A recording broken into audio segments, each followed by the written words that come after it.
Shalom, selalu terus memiliki hati yang antusias untuk diurapi oleh Roh Kudus, supaya Roh Kudus mencurahkan dirinya memenuhi hidup kita semuanya, membaptiskan kita semuanya dengan baptisan api, supaya kita dibentuk dalam karakter-karakter Kristus yang luar biasa. Mari kita memuji, memuliakan nama Tuhan, dan kita akan mendengarkan renungan singkat. Setelah itu kita akan berdoa terus-menerus. Saya berdoa supaya gerakan di semua gereja yang menantikan di hari raya Pentakosta itu menjadi satu momen yang memotivasi kita semuanya untuk merindukan secara antusias dan serius kehadiran Roh Kudus di tengah-tengah gereja, di tengah-tengah kehidupan kita semuanya. Mari kita memuji dan memuliakan nama Tuhan Allah kita.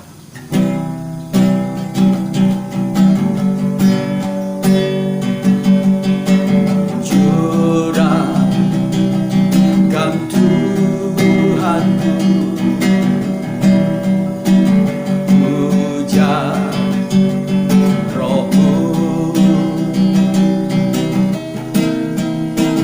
basahilah sekarang tanah gersang, lama ku nanti berikan kini.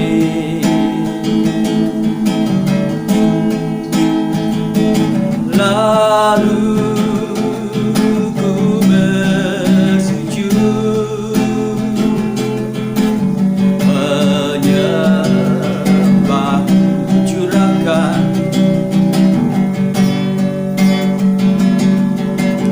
Tuhanku,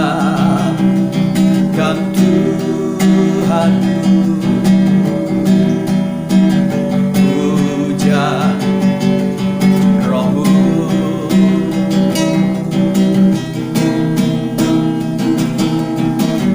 basahilah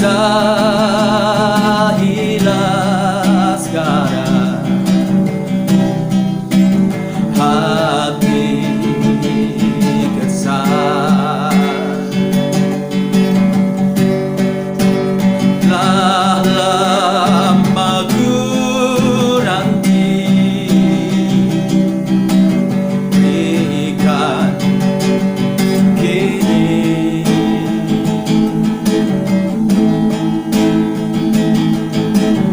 Lalu ku bersujud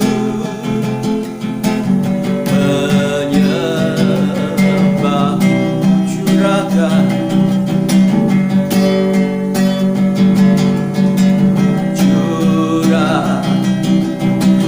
Tuhanku,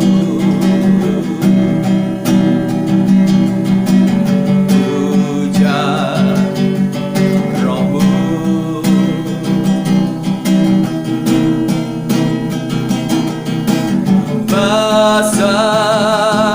basahilah sekarang hati gersang, telah lama ku nanti berikan kini.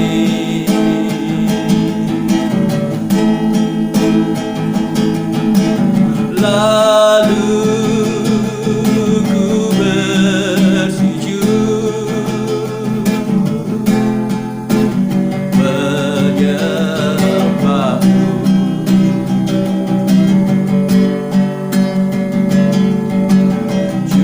curahkan Tuhanku, puja Rohmu,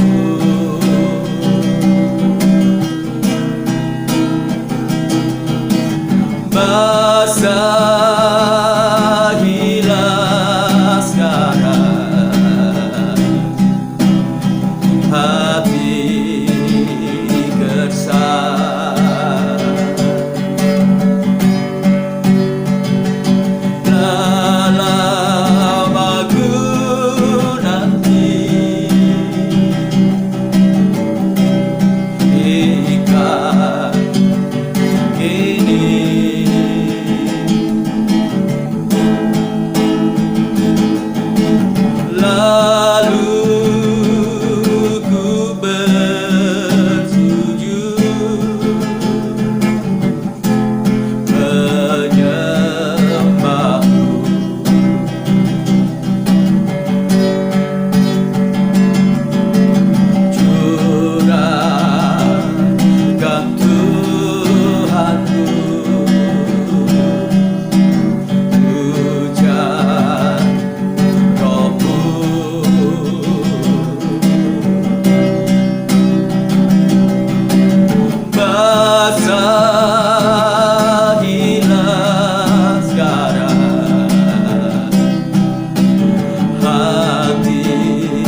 perlukan Roh Kudus. Penuhi kami dengan Roh-Mu. Biar hati kami seperti hati-Mu.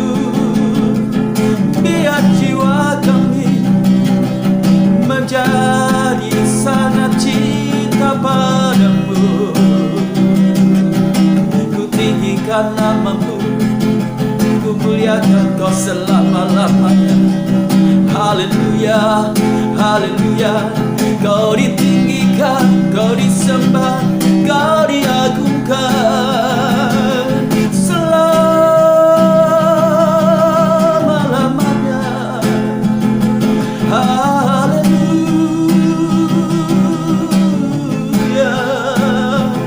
Roh Kudus yang ku rindu, Roh Kudus yang ku inginkan, penuhi, penuhi, penuhi kami. Bakar dengan api Pentakosta-Mu, biar hati kami semakin menyala-nyala mengasihi-Mu, Yesus Tuhan, Allah Roh Kudus.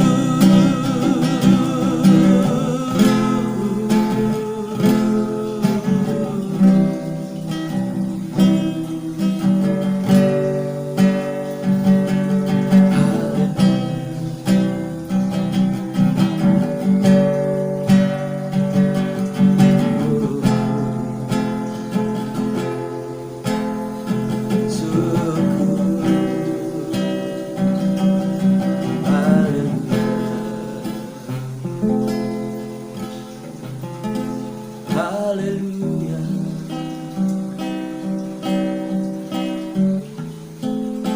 Haleluya.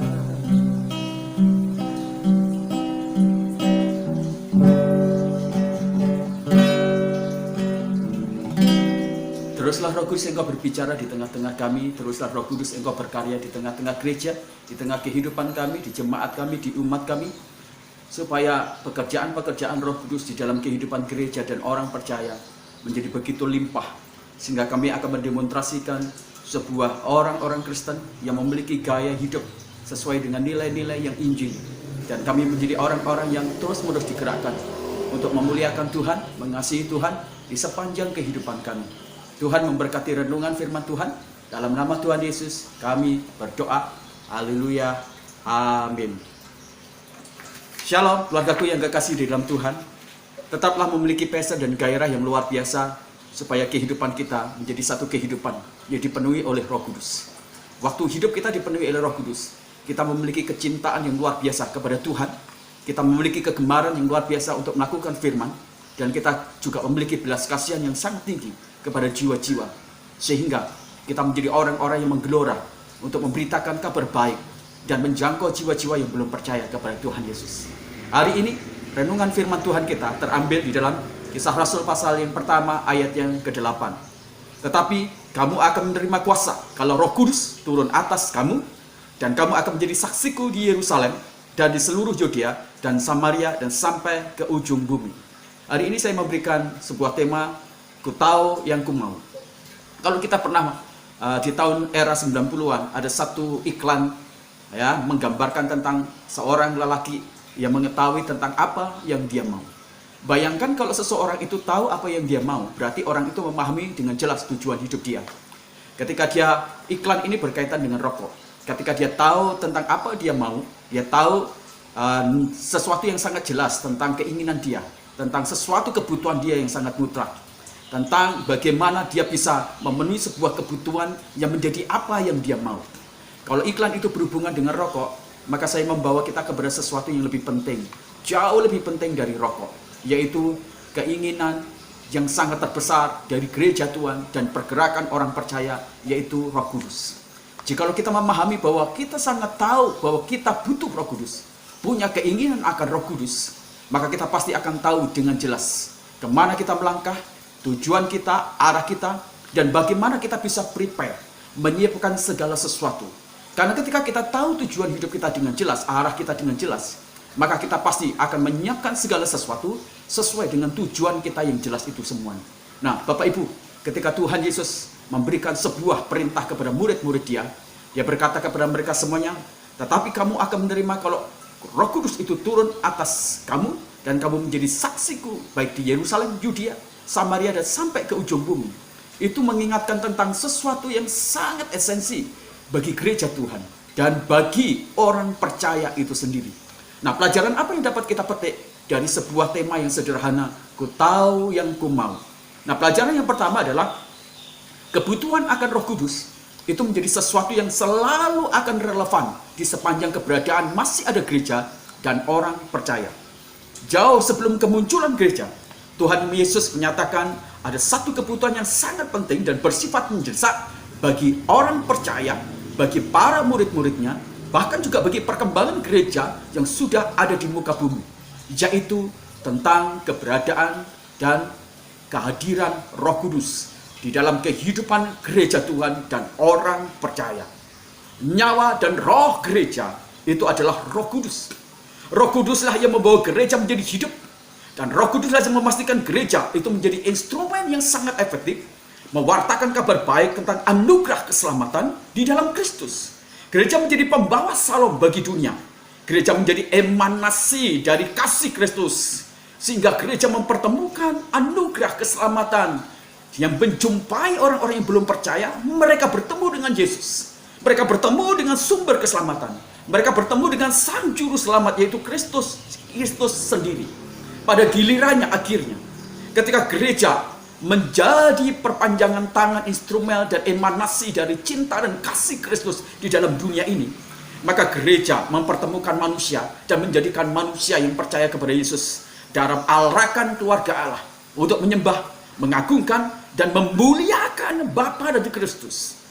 Kehadiran Roh Kudus di dalam gereja dan orang percaya dan jiwa-jiwa yang percaya itu membawa mereka semuanya secara absolut untuk menjadi pemuji-pemuji, penyembah, dan mempertontonkan Kristus di dalam kehidupan mereka, sehingga dunia mempermuliakan Kristus, meninggikan Kristus, dan akhirnya Kristus menjadi salah satu yang menunggal, satu-satunya di pusat sentral penyembahan, pengagungan, dan pusat iman di seluruh dunia ini. Roh Kudus adalah kebutuhan primer gereja. Roh Kudus bukan kebutuhan sekunder gereja. Roh Kudus tidak dapat digantikan di dalam gereja dengan seperangkat bendawi mati atau seperangkat infrastruktur yang lainnya. Roh Kudus tidak dapat digantikan dengan sound system yang begitu megah, yang punya nilai harga sangat tinggi. Roh Kudus tidak dapat digantikan dengan seperangkat kemudian alat-alat musik yang canggih luar biasa. Roh Kudus juga tidak dapat digantikan dengan gedung yang begitu megah, dengan seperangkat sarana-sarana penunjang yang begitu mewah dan megah luar biasa. Dan Roh Kudus juga tidak dapat digantikan oleh skill, sebuah pelayanan yang dilatih sedemikian rupa sehingga orang memiliki sebuah kemampuan yang begitu hebat. Roh Kudus keberadaannya tidak dapat digantikan oleh apapun juga. Maka gereja harus menyadari bahwa kebutuhan akan Roh Kudus. Maka orang-orang percaya, umat Tuhan harus menyadari kebutuhan akan Roh Kudus itu menjadi satu kebutuhan yang sangat mutlak relevan dalam sepanjang sejarah pergerakan gereja dan keberadaan orang percaya di muka bumi. Maka mari kita terus-menerus meminta supaya keberadaan Roh Kudus itu dicurahkan di gereja kita, dicurahkan di kehidupan kita, supaya kita semua menikmati kehidupan pergerakan yang luar biasa, supaya akhirnya gereja dan orang percaya betul-betul hidup dalam dimensi rohani, hidup benar-benar melakukan sebuah kebenaran firman Tuhan yang penuh dengan antusias. Nah, pelajaran yang kedua yang dapat kita pelajari adalah kita harus mulai mengembangkan sebuah ketaatan yang aktif. Gereja hadir di dunia ini bukan karena sebuah tujuan diri dia sendiri. Gereja hadir di dalam dunia ini untuk tujuan Allah itu sendiri. Karenanya gereja harus berorientasi kepada sebuah instruktur atau informasi yang sangat akurat yang Tuhan inginkan di dalam gereja itu sesuai dengan sebuah instruksi yang jelas datang dari Tuhan. Dan gereja harus mengembangkan sebuah gaya hidup untuk selalu taat melakukan apa yang diperintahkan Tuhan. Gereja secara aktif, secara reaktif, secara efisien, secara mengoptimalisasikan dalam segala daya dia untuk selalu melakukan apa yang diperintahkan Tuhan. Para murid taat terhadap perintah Tuhan. Sekalipun risiko bahaya, itu mereka betul-betul sandang. Bayangkan, ketika Yesus mati, dia mati di Yerusalem. Di Yerusalem banyak orang-orang yang secara sistematis merancangkan hal-hal yang jahat. Di Yerusalem banyak orang-orang yang memusuhi Yesus dan murid-muridnya. Dan sekarang Tuhan memberikan sebuah perintah kepada murid-muridnya. Mereka harus menunggu di Yerusalem. Ketaatan mereka mengandung sebuah risiko berat. Tantangannya mereka harus menghadapi sebuah aniaya, penderitaan, penangkapan yang datang dari musuh-musuh yang membenci Yesus dan murid-muridnya. Tetapi para murid mentaati apa yang diperintahkan oleh Yesus. Ada beberapa hal yang harus kita sadari yang bisa menggerakkan seseorang itu menjadi taat terhadap apa yang diperintahkan oleh Yesus. Hal yang pertama, kalau seseorang itu bisa taat, hal yang pertama digerakkan oleh rasa takut. Oleh rasa takut, oleh karena apa? Oleh karena penderitaan yang ditimbulkan oleh bencana atau tantangan. Mereka menjadi takut mungkin oleh sebuah ancaman. Dan akhirnya mereka melakukan ketaatan itu. Tapi ketaatan itu menjadi satu ketaatan yang dipaksa dan bersifat terpaksa. Ada orang taat karena ada sebuah kepentingan-kepentingan artifisial. Ada kepentingan-kepentingan azas manfaat. Kalau saya taat, maka akan ada sesuatu yang saya dapatkan. Jadi orang taat pada akhir gilirannya itu berbicara tentang prospek pribadi, bukan tentang prospek ilahi. Tetapi apa yang aku dapat dari apa yang aku lakukan dari firman Tuhan. Jadi batasan penggerak untuk dia bisa melakukan ketaatan adalah batasan prospek tentang diri dia dan asas manfaat untuk kepentingan diri dia. Tetapi seharusnya gereja dan orang percaya, mereka digerakkan untuk menjadi taat karena mereka mencintai Tuhan Yesus sangat dalam sekali. Mereka menjadi taat karena mereka tahu bahwa perintah Yesus, perintah firman itu adalah satu kebenaran. Itu yang harus mereka lakukan, tidak ada pilihan lain. Jadi mereka akan melakukan dengan taat karena mereka mencintai Tuhan. Karena mereka taat sebab apa yang diperintahkan Tuhan, satu kebenaran yang sangat absolut yang membawa mereka semuanya pada ujung sebuah keselamatan kekal. Pelajaran yang ketiga yang dapat kita pelajari dari ayat Kisah Rasul pasal yang pertama ayat yang ke-8 adalah pergerakan misi keselamatan ilahi adalah sesuatu yang harus diupayakan untuk selalu hidup secara sistematis dan secara masif. Gereja ada karena misi, dan gereja hadir di dalam dunia ini untuk sebuah misi. Yesus berkata kepada murid-muridnya, "Kamu akan menjadi saksiku di Yerusalem, seluruh Yudea dan Samaria sampai ke ujung bumi." Gereja yang sehat adalah gereja yang secara aktif melakukan apa yang dikatakan sebuah misinya Allah. Memuridkan, memberitakan Injil, menjadi saksi dalam dunia yang kecil sampai dunia yang besar, yang bersifat mengglobal, yang menjangkau seluruh lapisan, yang tidak hanya bersifat lokal saja, tapi bersifat mendunia. Ya, gereja hadir untuk sebuah misi. Misinya adalah misi Allah. Misinya adalah misi keselamatan. Misinya adalah memberitakan, mewartakan kabar baik, supaya akhirnya ada banyak jiwa-jiwa yang dibawa kepada Kristus. Gereja hadir di bumi, gereja hadir di dunia ini, di kota kita, di tempat kita, karena ada misi Allah. Gereja hadir untuk misi Allah, harus melakukan misi Allah. Itulah sebabnya, maka pilihan untuk menyatakan pergerakan misi itu bukan merupakan sebuah alternatif, tapi itu merupakan sebuah keharusan. Itu merupakan sebuah DNA. Itu merupakan sebuah ekosistem dari gereja. Kalau gereja mau sehat, maka dia harus membangun sebuah upaya ekosistem. Kalau gereja betul-betul mau menjadi hidup bergerak, gereja harus mengembangkan kodrat, menjadi pemberita Injil, menyatakan misi pergerakan itu. Marwah gereja ada di dalam dunia misi. Marwah gereja, kehadiran gereja, pergerakan gereja, dan kemudian kehidupan gereja yang sehat, itu ada di dalam misi. Peter Wagner berkata, gereja yang sehat adalah gereja yang menyatakan pewartaan kabar baik. Gereja yang sehat adalah gereja yang melakukan pergerakan misi. Nah, ini yang harus diupayakan.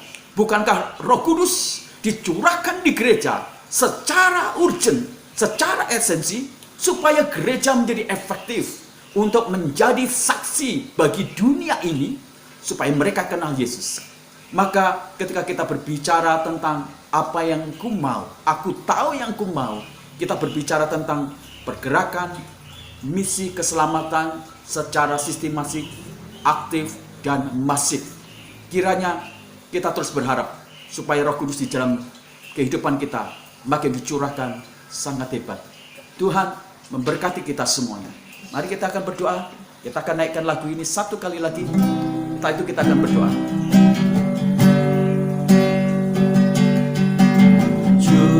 Curahkan Tuhan, hujan Roh-Mu,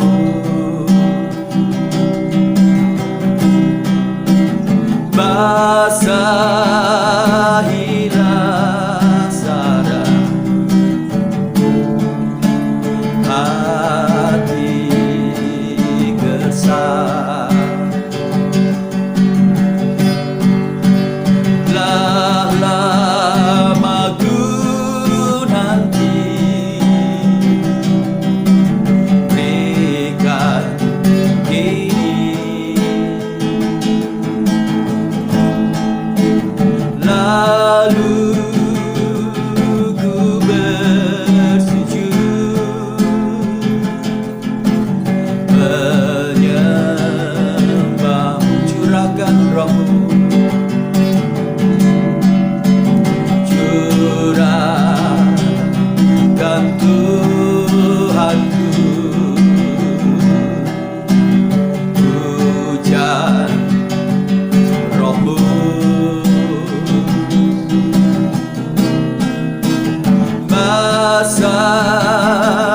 Basahilah sekarang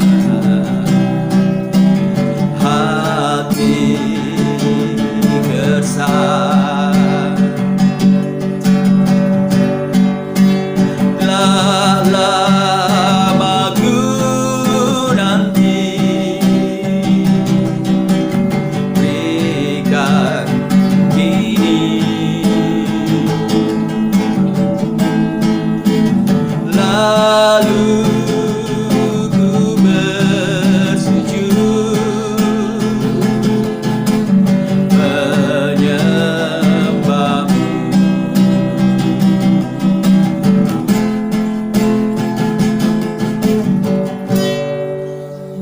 Bapa di dalam surga, kami berdoa secara khusus untuk gereja-gereja Tuhan, umat-umat percaya yang hari-hari ini mereka melakukan doa puasa secara khusus. Dalam masa-masa dan momen Pentakosta itu bisa kemudian dicurahkan di dalam gereja Tuhan, dicurahkan kepada orang-orang yang percaya, sehingga kami semuanya menjadi orang-orang yang Tuhan sangat antusias tinggal di dalam Roh-Mu, tinggal di dalam firman-Mu, tinggal di dalam kasih karunia-Mu. Kami berdoa untuk gereja-gereja yang hari-hari ini mereka mengadakan doa puasa, supaya mereka semuanya bisa menikmati keberadaan api Pentakosta dalam gereja mereka, dalam kehidupan mereka. Kiranya Roh Kudus melawat, kiranya Roh Kudus di dalam kasih karunia-Mu menjamah dan turun atas gereja Tuhan, atas orang percaya, sehingga mereka semuanya dibangkitkan menjadi gereja yang betul-betul memiliki antusias yang sangat tinggi, memberitakan Injil, menjadi pekabar-kabar baik, menjadi pemberita yang menyatakan shalom kepada dunia ini, sehingga banyak jiwa-jiwa yang dimenangkan, banyak jiwa-jiwa yang dipertemukan kepada Kristus Yesus, Juru Selamat. Kami berdoa supaya gereja dilawat oleh Roh Kudus, sehingga kebangkitan tentang nilai-nilai kehidupan, nilai-nilai kerajaan Allah, sehingga gereja dan orang-orang Kristen mereka hidup sesuai dengan kebenaran, otoritas, dan kebenaran esensi dari Roh Kudus Sang Pengudus itu sendiri. Sehingga kami, gereja-Mu, umat percaya, mempertontonkan sebuah gaya hidup ilahi yang membedakan dan yang memberikan titik pembeda antara orang-orang yang tidak percaya dan orang-orang yang percaya, sehingga kita semuanya dan gereja Tuhan dan orang percaya menjadi teladan dan memberikan sebuah dorongan secara aktif untuk orang-orang mereka hidup sesuai dengan gaya hidup kami, sesuai dengan standar nilai-nilai Allah.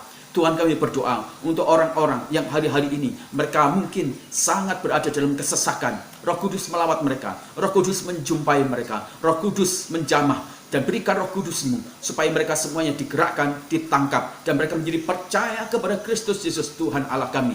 Tuhan, kami berdoa supaya di tengah-tengah gereja Tuhan yang sedang menghadapi tekanan secara ekonomi, tekanan juga dalam tantangan-tantangan teologi kontemporer yang seringkali melahirkan konsep-konsep teologi yang berbeda dengan ortodoksi dan kredo iman yang sejati, supaya gereja kemudian dibawa pada kesehatan teologi dan konsep, sehingga mereka semuanya dapat mewujud nyatakan sebuah gaya hidup yang sesuai dengan kehidupan yang Injil, yang Alkitabiah, sehingga akhirnya gereja Tuhan sungguh-sungguh menjadi barometer, ukuran dan standar bagi orang-orang yang belum percaya. Dan kehidupan gereja-Mu, kehidupan umat Tuhan itu menjadi satu terang yang menuntun dan membimbing orang-orang kepada kebenaran firman-Mu. Kami berdoa Tuhan supaya gereja dipenuhi oleh Roh Kudus, supaya gerakan untuk nyawa gereja, kegerakan kehidupan gereja yang sehat terjadi di muka bumi ini. Gereja tidak hanya berbicara tentang dimensi-dimensi materi, tetapi gereja berdoa, bergerak secara aktif, berdoa secara aktif untuk menyatakan sesuatu yang punya nilai kekekalan, sehingga orang-orang percaya, orang-orang yang mengasihi Tuhan, murid-murid-Mu, mereka tidak berjuang untuk hidup di dunia ini, tapi mereka berjuang juga untuk kekekalan. Mereka tidak berjuang untuk dirinya sendiri, tapi mereka berjuang untuk menjangkau jiwa-jiwa, sehingga ada pergerakan yang sangat masif. Ada satu kegerakan, gelombang kesukaan untuk memberitakan Injil bagi dunia ini.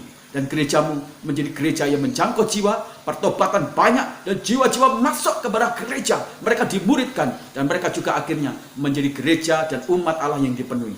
Terima kasih Roh Kudus, urapi gereja-Mu, urapi orang-orang yang percaya, yang hari-hari ini mereka terus berdoa. Terima kasih, kami berdoa supaya kami semuanya terus bisa menikmati keberadaan Roh Kudus di kehidupan dan jam-jam doa kami sepanjang kami menantikan Pentakosta Tuhan. Terima kasih Tuhan, kami mengucap syukur. Haleluya, amin. Selamat pagi, Tuhan memberkati kita semuanya.